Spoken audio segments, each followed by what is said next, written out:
A lot of people continue to chase these bounces, whether they be bounces in oil, bounces in South Korea, bounces in Twitter stock, again, bounces in political candidates. Don't forget that the media chases those like a white rabbit down the hole. I mean, the reality is that that's what you have.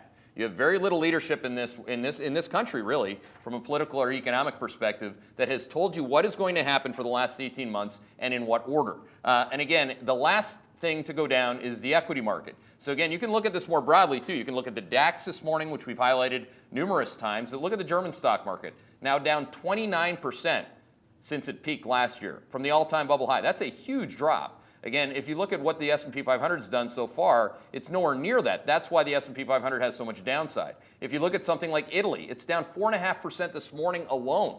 Can you imagine if the U.S. stock market closes down 4.5%? I can. The circuit breaker sits at 7%. I'm not trying to scare you. I'm just reiterating what we've been telling you. And this is, again, getting closer to the end of the movie than the beginning. And any of you who've watched good movies know that there's a climax. So again, watch out for what's going on live on your screen. You can look at Spain this morning. You can look at Russia. You can look at a reflation trade, which is Russia or Norway. You know, those markets are getting hammered in as much as the non-reflation markets. So again, global equity markets are crashing. Again, I cannot overstate that simple reality that is not being highlighted as the biggest thing going on in this country this morning.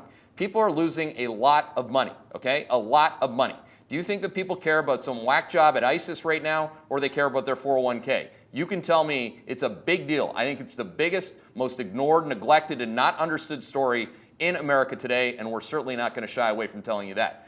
Final point, 10-year bond yield. So how do you make money on this on the long side? Again, I'm a professional short seller. I have a 40-person team on my research team. We could tell you plenty of ways to make money on the short side. If you can't do that, if you call me an evildoer because I short stocks or short companies that lie to me, you can call me whatever you want. But the other side of that, if you want to be long, is to be long the long bond. Look at what's happening this morning in the 10-year bond yield. An evisceration of expectations. 1.62% was when I woke up this morning. Again, I got up a little late. I had a dinner last night, 5:30 this morning. That's where it was. Now it's at 158. Do I have 1.57? We are hitting the new all-time low in the 10-year bond yield. This is, again, what we've been telling you again and again and again. The best way to express the fundamental view that Washington is lying to you, and again, Barack Obama called me a peddler of economic fiction.